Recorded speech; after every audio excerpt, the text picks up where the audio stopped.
Welcome to this day of our summit. I am jazzed beyond measure to have Kristen Coffield here with us today. One thing I know about divorce is if you weren't already having problems with your body and your eating habits prior to your divorce will expose all of that for what it is and what it isn't. And so Kristen is here to talk today to us about that and way more. She is the founder of The Culinary Cure, an author, educator, and my favorite title, culinary disruptor, which we get to hear more about today, who teaches purpose-driven women how to create bodies that they love, that love them back. And if there isn't a sweeter saying, I don't know what it is. As the founder of theculinarycure.com, she simplifies health into doable daily habits that hold the key to wellness, disease prevention, and contribute to living younger, longer, and better. Also beautiful. She works with highly motivated clients to create intentional culinary habits and superpowers for living their best lives. Kristen, thank you for being here today. Thank you so much for having me. And I feel like what I have to share today is really important for women who are going through any major transition in their lives. And as women, it's just a given. You know, we spend years, decades being all things to all people, building families and businesses, brands, communities. And we have got to put the oxygen mask on ourselves first before we help others. And we just don't do that. Exactly. You're absolutely right. And I love that you're starting out that way. And tell me more, just as we start to get to know you and more about the gifts you're going to give us today. Why wellness? What draws you to it? What keeps you in this space and helping women in this way? Well, it is absolute magic when we feel our best. We then like what we see in the mirror. We feel strong. We feel like we can handle whatever life sends our way. And if we're even a little bit compromised, it makes everything so much harder. So the wellness component of how we live our lives is really a tool that we can be using. We can be using food so we have more energy and better sleep. And we like the way we look better. And we can use food to help us dial down stress. So all of these things, none of these things are separate from each other. So if you're not using food intentionally, you know, mindless eating is the enemy of mindful health. And so if you're not being intentional and you're in a high stress period of your life, it makes everything worse because stress is a form of inflammation. Mm-hmm. It creates and amplifies any existing inflammation in the body. And if we're not eating in a way that helps dial down that stress, we're potentially eating in a way that inflames us more. So yeah. I'm sorry, we don't need more inflammation. We don't need more stress. I totally agree. And when we're going through divorce and even recovery after divorce, the clients that I talk to, I get the impression, and in my own experience, I had it too, that wellness felt very out of reach. It just felt like, that's going to go on the list of optional because I'm over here putting out fires left and right. And so I guess I'm wondering, what encouragement do you have for people who are really in the thick of the chaos when it comes to prioritizing their wellness? Yeah. And when you're in the thick of the chaos, don't you want somebody to just hand you the cheat sheet? Yes. Like, if you do this, everything else will be easier. I promise you. So I like to start with what I call the low-hanging fruit of wellness, which is hydration. And this is the first thing that goes out the window when we're stressed because we're just too busy. We don't have time. Or what really happens is we don't plan for self-care because it feels like extra. But self-care is essential. And self-care in its most basic forms are hydration and nutrition so that we can have that sleep. Because if we're not getting our restorative rest, then we're on the hamster wheel where we get up, we need like a couple of cups of coffee, then we grab a bagel, and then that coffee might turn into a glass of wine at 4 or 5 o'clock, and that wine leads to cheese and crackers, and then we don't really eat a meal. And then we wake up at 2 a.m. and we're hot and sweaty, and the next day it starts again. So we want to. I think you just like perfectly described the divorcing woman's experience of living a day and a night. I really do. Yeah. So when you say that the low hanging fruit is hydration, that surprises me, right? I would have thought you were like, you'd say, oh, you need to start meditation or you need to whatever. You really went to hydration. And I just want you to explain to us more why drinking water is beyond important basic. It's like once you understand the power of hydration, you totally get where hangry comes from. So our brain and our muscles are both 75% water. And so as women, our bodies are somewhere between 60 and 80% water. And now our brain is 75% water. If we're even a tiny bit dehydrated, it affects our ability to make decisions. And that's all decisions. So that's decisions about how we handle an inflammatory conversation, like a nuclear conversation that happens. That's decisions about how we're dealing with our kids. That's decisions about how we're running our businesses. And that's decisions about what we eat and drink. So if we're a little dehydrated, the body can't tell if we're hungry or thirsty. So it's very often signaling us to do something, and those signals can be in the form of cravings. So instead of grabbing, a big bottle of water to drink while we're in our car running 16 errands, we might instead grab a Frappuccino or, a bagel or something that's quick and easy to eat. But those things with their sugar and refined carbs actually trigger more cravings. And then that's part of that cycle. So that the cycle that I just described of, getting up, drinking the coffee, grabbing a grab and go snack, wine, cheese and crackers, going to bed, shitty sleep, it's all part of the cycle. When we can get the hydration part right, everything else gets easier. I promise, I am not making this up. Water is so easy to create a practice for, but it takes 2 weeks to become properly hydrated. So I want every woman that's listening to this summit to understand water is free, basically. And this is the formula. When you wake up in the morning, your first beverage of each day needs to be water. So when we're asleep, our body is fasting. And it does that for a reason. It does that so that all of our major organs can go through their circadian rhythm and detox. And that includes our brain. So when we're in this restorative rest, our spinal fluid comes up, does like a power wash on the brain, takes the metabolic waste, leaves us with our memories. So that's kind of an important time for memories to be formed, actually. Takes that metabolic waste and deposits it in our lymphatic system. So the lymphatic system, if you feel on your arm and you feel those little sort of bumps, those are lymph nodes. And so our lymphatic system is all over our whole body, and it is the trash can of the body. So the lymphatic system, when you wake up in the morning, is filled with trash. So we need to help it take the trash out. And we do that by rehydrating with water. Now, if we first have a cup of coffee, it in and of itself isn't dehydrating, but it is potentially a diuretic, meaning it has the body expel more liquids. We don't want to do that.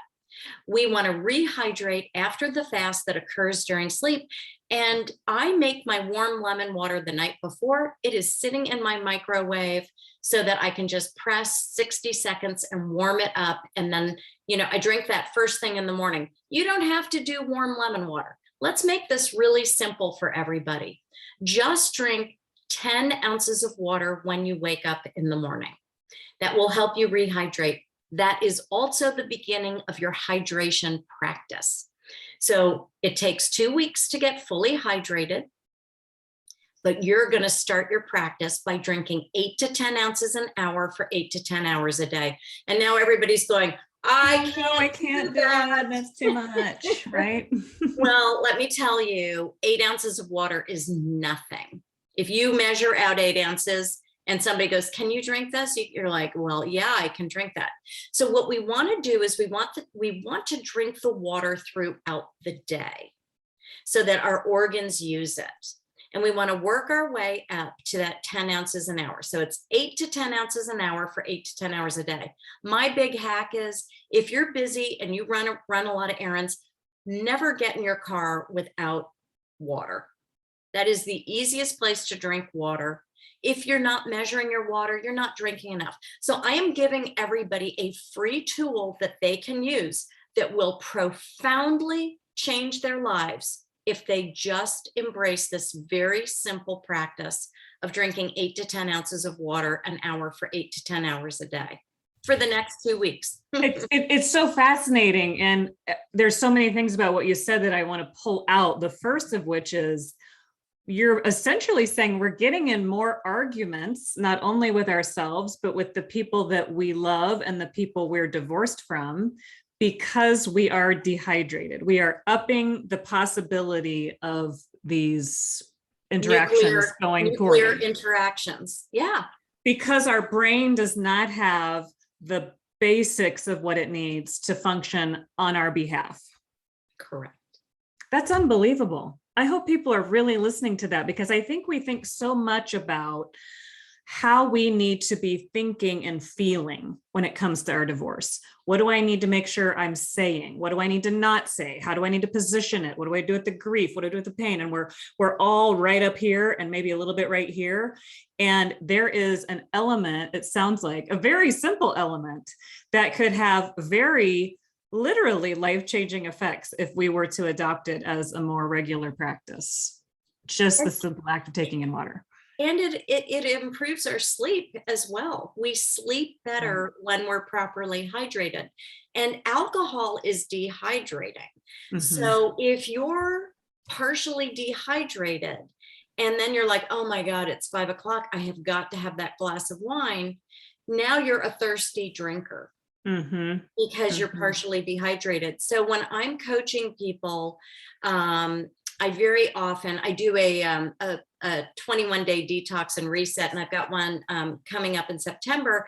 And I always prepare myself, because when we're going through the first part of the detox, which includes getting rid of caffeine and alcohol, I'm fielding people's text messages where they're saying, I really want that glass of wine. And I'm like, you can have a kombucha, put it in a wine glass, right? Sparkling water. It's not forever. Wine will come back into your life. But, when we're going through highly stressful times, we need to be evaluating our relationships with everything. Mm-hmm. Does it serve you? Or is it making your life more difficult? Mm-hmm. And so I like to focus on the water as this very powerful takeaway for people, because anybody can really create this habit. And think of your lawn. I love this analogy, and I think it helps people. So if you haven't watered your garden for a long time and you take the hose out there, the water goes everywhere. It doesn't soak in. It's not a one and done. You're going to have to water again for a week or so to get that deep root moisture going. Well, it's the same with our bodies. Our bodies have adapted to not getting the liquids we need to function optimally. Mm-hmm. So you're maybe not feeling or sensing the thirst that you have. So when we start doing this, people are like, oh my God, I'm going to the bathroom all the time. Well, yeah, don't drink it all at once, sip it so your body can use it. And don't think that that's abnormal. That will change. Once you're fully hydrated, your body is so stoked to have this fuel that it's been missing that you actually sense thirst. Where for most people, it's like, yeah, I don't know. I'm never thirsty.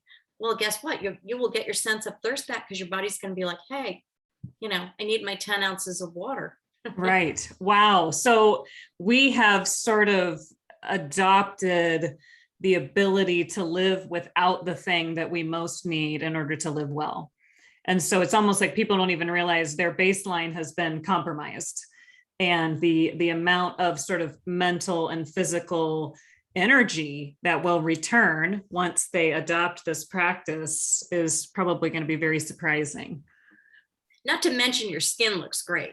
Yes, and can I just divulge right now, Kristen, how old you are? Because I know all of you are watching this going, she is such a beautiful light and she's glowing. This woman is in her 60s. I'm only going to say in her 60s. That's okay. I'm 62. 62. And she has been drinking water for years at the level she's encouraging us to do. And what I love about what you're offering, Kristen, is divorce is so destabilizing, such an enormous pressure we have on ourselves. You're not telling us to start preparing meals that have 25 ingredients or stop having this or anything. You're simply saying, put a cup by the sink, put a cup in the car, and just start drinking some water. And I love that. I love that it's very accessible to do for us. So one of the things we talked about earlier that I wanted you to touch on was this concept of developing resilience in our bodies for the next decade. So what we're doing now is setting us up for what's happening next. Now, when you're going through divorce and you're recovering for divorce, you can't even think about tomorrow, let alone the next decade. But I'm wondering if you can help land that idea of physical resilience as we go through divorce. I love that. And for those of you who maybe don't know, I did not go through a divorce, but I almost went through a divorce. And so I know just how devastating it can be. And for me, with the culinary cure, my journey really, I got to a place in my personal life where there was no more rope. I was at the end of my rope, literally. And I woke up one day and I couldn't control all these things in my life. I couldn't control any of these people. I couldn't control my mother's cancer or my father's Alzheimer's, or some of the things that were, happening in my family. But I still could control what was on the end of my fork. So I had gotten to the end of my rope. My big world had become this very small world. It took all of my energy each and every day just to get through that day. So my first thought of each day was, how am I going to get through this day? And then I'd get into bed at the end of the day and I couldn't sleep. My brain was like a filing cabinet that had opened up and everything was shooting out and I couldn't get it back in. And when I let go of the outcome and I just was like, I am going to start with what's on the end of my fork, and I'm only going to let things in my body that serve me, everything started to change because I got stronger and more resilient, and I started getting rid of those things that were amplifying my emotional state and my inflammation, both mentally, physically, and emotionally. So culinary resilience is this goal that we should all have. And what it means is that we treat our bodies in a way with the respect they deserve, because the greatest gift we have ever been given is our good health. And if we lose our health, we spend all of our time and money trying to get it back. So if we're in good health, it's really on us to take good care of this vessel, this body, the only one we get, so that it can go the distance. So what I like to tell people is everything we're doing right now is setting us up for the next decade of our life. And for those women who are going through divorce and have kids, it's really important to teach our kids the power of food, because it's going to give them almost an unfair advantage in life. People who understand the power of food for health and wellness and longevity, it's like you got the keys to the castle. So for women, I really encourage understanding that when we have this culinary resilience, stuff happens. I'm a cancer survivor. I got thyroid cancer, and I'm sure it was the cortisol and the adrenaline coursing through my endocrine system for a decade, that I just literally fried my thyroid. But what we want is that resilience, so that when something does happen, when we get sick, and you could still get COVID, or when we break an arm, or if we get a disease, that we put the odds in our favor by treating our bodies with what they need, feeding our bodies the fuel they're supposed to be eating, so that when we get sick, our body works with us to heal. Our body works with medicine to heal, so that is the goal, is to develop this resilience. Because if you're going through a divorce or a traumatic time in your life, put your seatbelt on. It's not going to be the last one. Life is a tough sport, and we need to put the odds in our favor to navigate it as best we can. Yeah, life is a tough sport. There could be truer words. And I think about how a lot of women, as they're going through divorce, are so eager for it to resolve so they can get back to normal, so that they can start to feel routine. And I am always encouraging them to understand that's not a thing. That isn't a thing. It's not a thing for the people who stayed married either.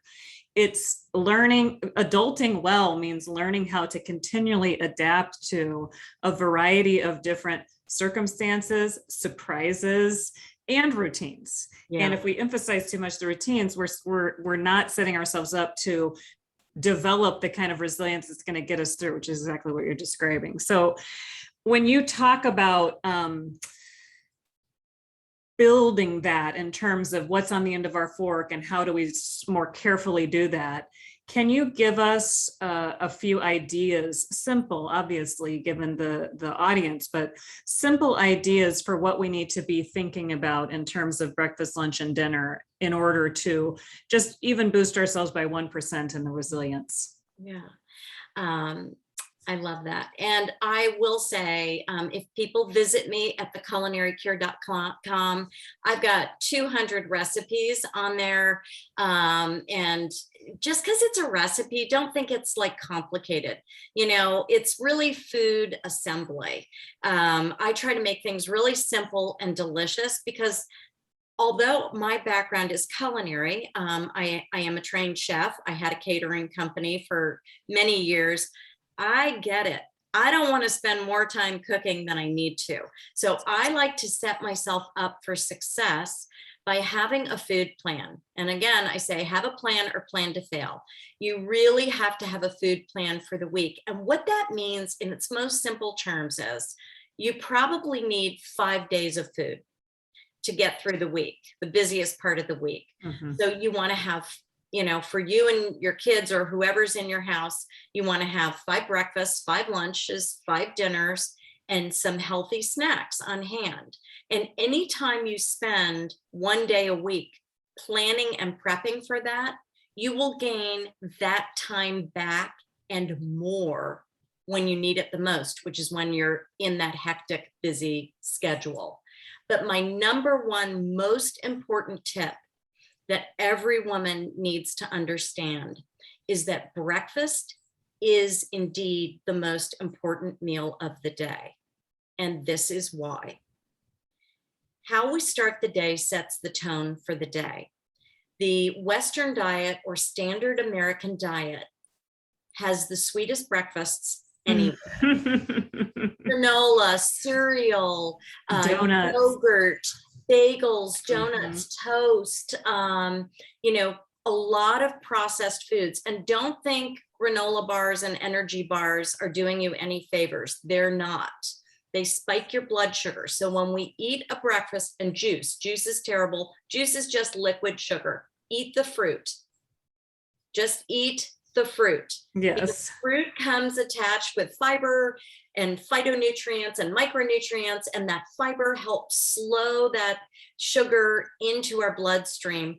But when we start the day with a sugary breakfast, it spikes our blood sugar, which in turn spikes our hormones. So here we are, we're already compromised. We're a little dehydrated. We didn't drink our water first thing in the morning. We had 2 cups of coffee. Now we're jittery. We ate some sugar and refined carbs. And now we are it's almost impossible to take your day back at that point. Wow. So what are we doing instead? What are we having for breakfast? So many yummy things. So stop thinking breakfast has to look like baked goods or grains. Start thinking breakfast. Listen, I'm a big fan of eggs. I am a big fan of avocados. You can make chia pudding in 2 minutes. I did a video with chia pudding. I'm making it with one hand because I'm filming myself. There are so many recipes on my website for healthy breakfasts that will blow your mind. Make a frittata and slice pieces off and heat it up as you need it during the week. I love leftover salad. There are so many easy ways. Once you stop thinking breakfast needs to look a certain way, any food can be breakfast. If you had some chicken last night and you've got some leftover salad, that could be a very good breakfast for you. So breakfast is when we put the fuel in the tank. And we got to run on that fuel all day. So if you're an unleaded vehicle and you're putting in, the wrong gas, you're putting in diesel, you're just screwed. I mean, there's just no coming back from that, because now your blood sugar, you've got the caffeine, you've got the blood sugar, and you're dehydrated. So I think my biggest tip is to make sure that breakfast has fiber, healthy fat, and protein. And most of us are missing fiber from our diets. And one of the easiest ways to add that in, if you're listening to this and you're like, well, how am I going to get more fiber? Get some ground raw flaxseed. It's very inexpensive. You can add a teaspoon of it into 10 ounces of water and just drink that down. You can work your way up to 2 teaspoons. And I say have that before meals. It will fill you up. It will give you that good fiber. And the fiber is what our good bacteria in our gut eats. So we want to feed the good bacteria, not the bad bacteria. The bad bacteria loves a sugary breakfast and a couple of cups of coffee and wine. And then it signals our brain to just keep sending that same food down, keep the party going. And our gut, our microbiome, is the seat of our immune system. So if we want to develop culinary resilience, we've got to be feeding the good bacteria, not the bad bacteria. Wow. I really just feel like everything about what you're saying is very inspiring and hopeful, which I wouldn't have expected anything differently, but it's also extremely doable. We're not talking about big stuff here. We're talking about putting a little bit of flax in your water. Folks, don't miss the opportunity to just improve something by 1%. I think when we're going through divorce, we want to just get it all cleaned up and we want it all resolved. And that's not life. And that's not your life. And it's not your reality. So 1% today matters. Kristen's giving us 1% answers that create a very outsized response in terms of the benefit we get in our body. So as we're wrapping up, I just want to get one more question in before we talk about your gift, which you hinted at, which is, what do we do about body image during divorce, right? We all have a sometimes healthy, sometimes conflicted relationship to what it looks like to be in this skin. We might have been rejected in our relationship and therefore find ourselves being more critical of ourselves. We might have been the one to leave, and now we are exploring the idea of new relationships and we fear other people seeing our bodies. How can we start to think about body image in a better way? And that's so important because, it's kind of all about loving ourselves first, getting that oxygen mask on ourselves. And I think my biggest tip that helps everybody feel better is move more. Get some exercise. If you can't sleep, that's what happened to me. I wasn't sleeping, so I started going to the gym at 5 a.m. Maybe you've got kids at home and that's not going to work, but maybe you can get up, put your walking shoes on and go for a little walk around the block. Or maybe you can throw a yoga tape in. But when we move our bodies, we do a bunch of things that benefit us. When we break a sweat, these bodies were made to do so much more. You've got heavy things you can lift at home. You can do sit-ups and push-ups at home. You don't need to have a fancy gym membership. There's stuff all over YouTube. But when we exercise, we create those feel-good hormones. Our body creates them. And once we start getting more of those feel-good hormones, and once we start feeling stronger, it helps us like what we see more. Because feeling weak and feeling trapped, this is a horrible place to be. Feeling like you have no power. Take your power back. Nobody's holding you hostage and making you eat food that doesn't serve you. Nobody's telling you you can't do 10 push-ups in your kitchen. You start where you are. I like to meet women at the intersection of lifestyle and wellness. You start where you are, you use what you have, you do what you can, and you just do today. Stop thinking down the road. Stop looking behind. Just do today. That's your job. Drink more water. Eat a breakfast with fiber, fat, and protein. Make avocados your friend. Oh my God, my banana mug muffin will change anybody's life. You can make it in your microwave. It takes like 2 minutes. It's a great egg and banana mixture. You can even do scrambled eggs in a coffee mug and pop them in the microwave. You can throw a few things in there. This is all about hacking the obvious. Just make it simple. I'm not telling you to go out and buy a bunch of things. I'm telling you to use what you have better and just start. I love that. We don't need a big plan. We don't need a big backpack. We need to simply slowly start to take on the things. I love that, mastering the obvious. I wish there was like a little applause crowd here, because I know the crowd, when they're listening to this today, is feeling super blessed, super inspired, and super grateful for the grace that you offer us, Kristen. When we're going through trauma and upheaval and chaos, you didn't give us a long list of things we have to now go also feel poorly about. You gave us a list of things that will immediately support our experience of going through the dark. So thank you. On behalf of everyone listening, thank you for everything you shared. Thank you for having me. And, I do have a lot of resources at theculinarycure.com. Yes. You can follow me on Instagram, where I give daily inspiration I give a lot away on Instagram, that people can use every day. And sometimes I give from my heart. Sometimes it's a really emotional post. And sometimes it's a wellness post. So I also have a book, How Healthy People Eat, An Eater's Guide to Healthy Habits. It's a great book for anybody with a mouth.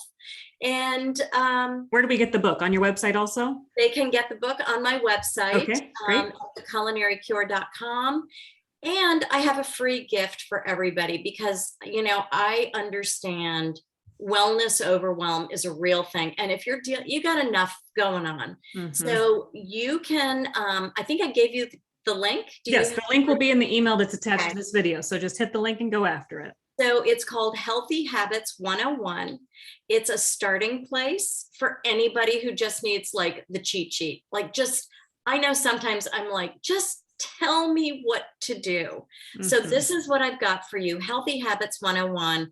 It covers a lot of the stuff we talked about today, and it's got some of my absolute favorite recipes that are game changers. So I just want everybody to have that. And anybody that feels the need can reach out to me through my Instagram. You can message me, and I'm here. Yes, I highly encourage you right now, go back to the email from which you got this link, get over to Kristen's freebie, grab it, read it, hold on to it, and start following her on social. She does give a tremendous amount of support away for free. And when you are going through an event like divorce, you need as many positive voices around you that are not telling you to count macros and points and sort of restrict and deprive a life that already feels deprived because you're going through divorce. You need someone like Kristen who's saying, how about more of this and more of this and more of this? So thank you again, Kristen, for being just a spark of light and possibility in our walk that we take with our bodies. So grateful for you.